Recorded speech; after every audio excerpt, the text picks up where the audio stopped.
तारिक फजल चौधरी साहब, इमरान खान साहब आज भी एहतजाज कर रहे हैं। साइजेबल नंबर है लोगों का जो मुख्तलिफ शहरों में निकला हुआ है। जमहूरियत का हुस्न जहां आप ये बताते हैं कि दूसरे की बात को सुनना या दूसरे के साथ बैठना बात करना, वहीं पर अवाम की जो राय होती है, अवाम के जो जेस्चर होता है, जब अवाम बाहर निकलती है तो वो भी एक जमहूरियत का हुस्न है कि उसके तकाज़ों को भी समझा जाए।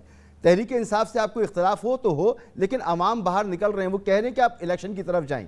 पंजाब में आपसे हुकूमत नहीं चल रही, मरकज़ में जो सूरत हाल है, 15% तो आपका गुज़श्ता चंद दिनों में रुपया गिर गया जब से आप आए, तो आपसे नहीं संभल रहे मामलात। मगर बात यही हो रही है कि जी इलेक्शन अपने वक्त पर होंगे, तशद्दुद हो रहा है, बाई इलेक्शन नहीं हो पा रहे, तो ऐसी सूरत हाल में सबको पीछे हटना चाहिए, बैठना चाहिए और कोई सोल्यूशन निकालना चाहिए इन सारी चीज़ों का, बजाय ये कि महाजराई होती रहे आपके दरमियान। रहीम, आपने बिल्कुल सही कहा कि महाजराई जो है वो किसी भी मसले का हल नहीं है। और ये बात हम जब अपोजिशन में थे उस वक्त भी हम यही बात कर रहे थे, आज भी हम यही बात कर रहे हैं। पाकिस्तान तहरीक इंसाफ को हम ये कहना चाहते हैं कि आपने जमहूरी तरीके से पाकिस्तान के आइन में दर्ज शुदा जो आइनी तरीक़ाकार है उसके तहत हुकूमत की तब्दीली हुई, अदम एतमाद की तहरीक कामयाब हुई। आपने उसके नतीजे में जो एक झूठा बयानिया जारी किया आलमी साजिश का, अमेरिकन इन्वॉल्वमेंट का, पाकिस्तान को पूरी आलमी बरादरी के सामने आपने जग हसाई का सबब बनाया, वो अपनी जगह पे एक मुसलमान हकीकत है। लेकिन सियासी तौर पे सियासी मैदान में सियासी अंदाज से मुकाबला किया जाता है।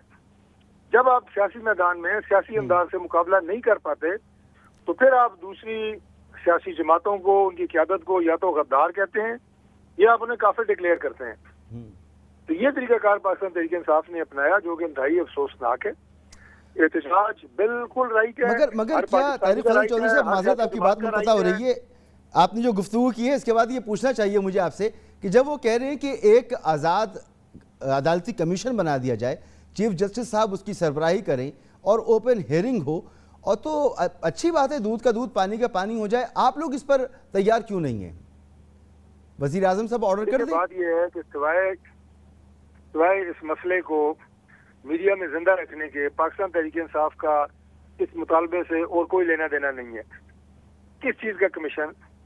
आपके कितने ममालिक से सिफारती राब्ते हैं, हर मुल्क में बैठे हुए पाकिस्तानी सफीर रोजाना की बुनियादों के ऊपर उस मुल्क के हालात, उस मुल्क की पाकिस्तान के बारे में राय, उस मुल्क की पाकिस्तान के बारे में तिजारती रवाबित और मरासम, सबके मरासले रोज लिखते हैं। आपने जेब से कागज निकाला, लहरा दिया और कुछ आपको मिला नहीं, आपने उसे अमेरिकन साजिश करार दे दिया, गद्दारी के फतवे बांट दिए, इदारों को इन्वॉल्व किया, मीर सादिक, मीर जाफर। सर हर मरासले पर तो तहरीक इंसाफ ने ये बात नहीं की ना, एक मरासले पर की है, उस पर वो एक तहरीक चला रहे हैं, आप समझते हैं गलत है, झूठी है, फेक है, तो आप एक्सपोज कर दें इनको। एक्सपोज ये हो चुके हैं, पता नहीं आप तक ये खबर नहीं पहुंची, पाकिस्तान की पूरी आवाम को पता लग गया कि साहब ये झूठ था। मैंने अर्ज किया है कि सियासी अंदाज से हमारे ऊपर 100 दफा तनकीद करें, हमारी मैनेजमेंट के ऊपर, हमारी गवर्नेंस के ऊपर, हमारी एडमिनिस्ट्रेशन के ऊपर आप तनकीद कर सकते हैं, आपका राइट है। आप एहतजाज करें, आप एहतजाज कर सकते हैं, ये आपका राइट है। लेकिन पाकिस्तान को जिस तरह आपने का सबब बने आप पूरी दुनिया में, मैं उसकी बात कर रहा हूँ। लेकिन हैविंग सेड दैट, मैं ये बात कह रहा हूँ कि ये जो आपने गद्दारी के फतवे बांटे, क्या ये गद्दारी सिर्फ कौमी असम्बली में हो रही है? गद्दार कौमी असम्बली में बैठे हैं? मैं ये बात मुझे कंप्लीट करने दे आर्गूमेंट। मैं ये कह रहा हूँ कि आप पंजाब असम्बली में मौजूद हैं, सिंध असम्बली में मौजूद हैं, सेनेट में मौजूद हैं, KPK में मौजूद हैं, बलोचिस्तान में मौजूद हैं। हम ये कहते हैं कि असम्बली में भी आके यही मामला जो आप डिस्कस कर रहे हैं, मीडिया के ऊपर डिस्कस कर रहे हैं, आप बयान जलसों जुलूसों में दे रहे हैं, ये इशूज असम्बली में आके उठाएं। हम तैयार हैं अपोजिशन को, जो उसका ड्यू रिस्पेक्ट एंड रिगार्ड है, तो उनकी राय होगी। हम तो नहीं कहते कि कोई भी गद्दार है, हम तो ये फतवे नहीं बांट रहे, चाह रहे हैं कि आपका जो किरदार बतौर अपोजिशन है वो आप किरदार करें और हम किरदार अदा करें और मुल्क को बेहतर से बेहतर सिमत में लेके जाएं।